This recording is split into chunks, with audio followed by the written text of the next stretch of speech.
issue ng Sabrina, sinabi na namin na talaga hindi kami sang-ayon sa ganon. Umanhin niyo po ninyo, akin pong tinututulan ang naging pasya na ma-contempt si Pastor Kibuloy.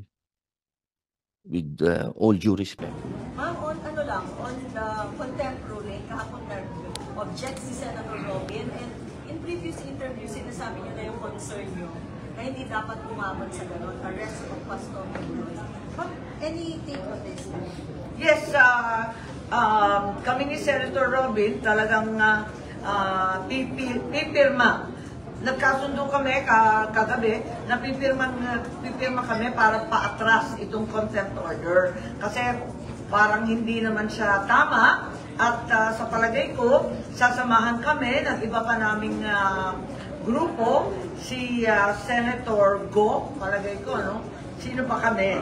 Teka muna. Senator Go, Senator Cynthia, ako.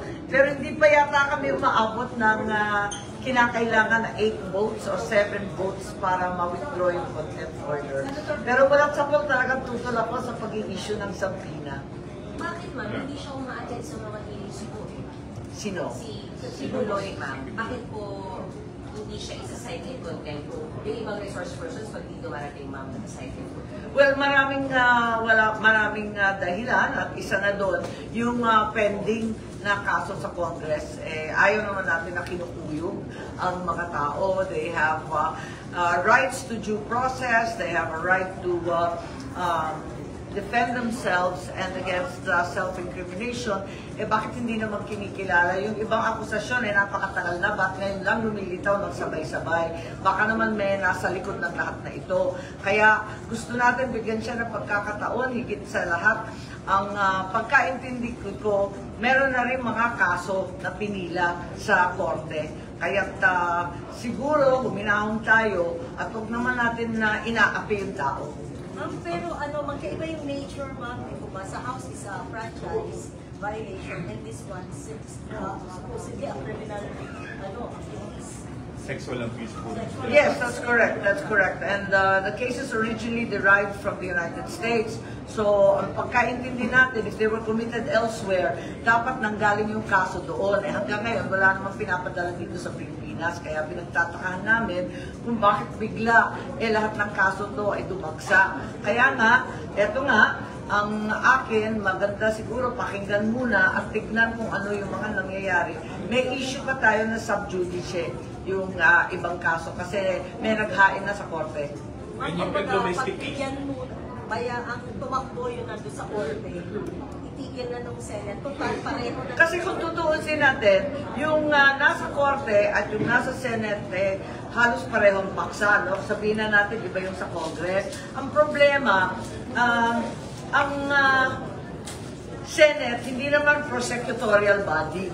Parati tayo in aid of legislation. Talaga bang in aid of legislation ito? Yun ang pinagtatakahan ko. Do we actually need new laws? Is that really the intended goal? So kahit ako'y membro at naninindigan sa Committee on Women, gusto ko pa rin na may due process sa bawat isa. Ma'am, pero di ba yung pagpapatawag kay Pastor Kibuloy, that's part of due process na paliwanag niya yung insight niya sa mga Oo naman, pero yung sabay-sabay mong kinakasuhan, pwede rin magdahilan na hindi naman dapat sabay-sabay. Higit sa lahat, may pending na sa court, pare-pareho naman yung paksa, bakit uulitin pa?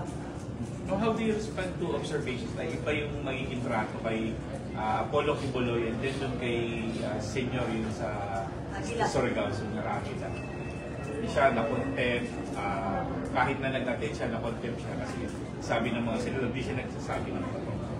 Tama, pero straightforward yun. Walang kahalong prangkisa, walang kahalong issue mula sa US tungkol sa foreign exchange, walang kahalong sexual harassment at iba pang kaso mula sa ibang jurisdiction. Magulo ito Kaya nagugulat kami, ba't naman sabay-sabay? May kumukuyog ba?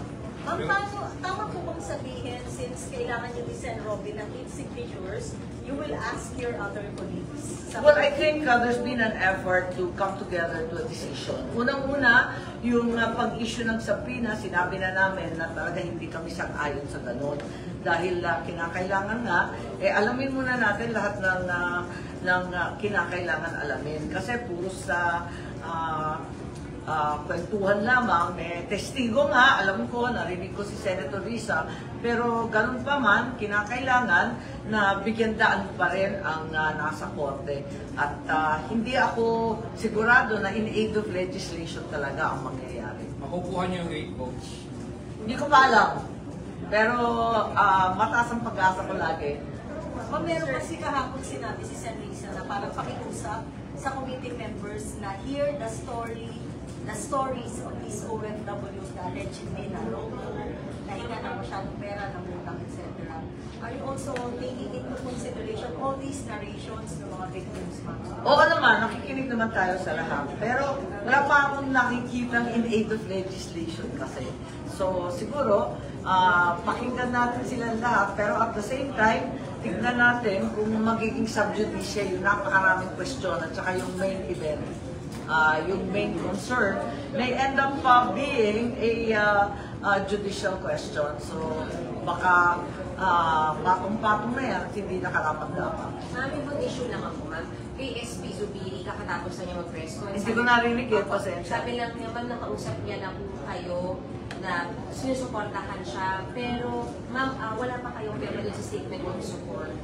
Sinabi ko na, di ba, na-trauma na ako sa pirma. Allergic na ako sa pirma. Tantanan na ako sa pirma. Ayoko nang pumirma ng maskian muna. What do you support? Pwera lang dun sa Committee on Women. Pero do you support? O naman. Wala naman ibang kandidato, meron ba? Meron.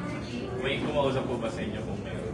Plano Wala po naman. ba? Wala naman. Parati man tinuturo si Jinggoy. Wala naman sinasabi si Jinggoy. Maraming nagsasabi si Loren. Sabi naman niya, hindi siya interesado. Sino ba? Ma'am, update lang pala. Kumusta na po si First Lady? Okay lang. Wala nang lagnat, pero nag-iingat lang kami dahil sa kanyang edad. Ano? Ma'am, definitely out of danger. She's not in a danger. Well, I hope not. Yes, I think she's alright. But she's still in the hospital. Yeah. Nag-iingat lang. Kasi nga, dahil sa edad, syempre, ingat na lang kami. Okay, maraming salamat. Kasi kukunti lang ang member pala.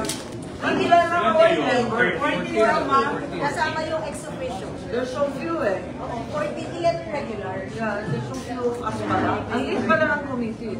Pero ang PCC,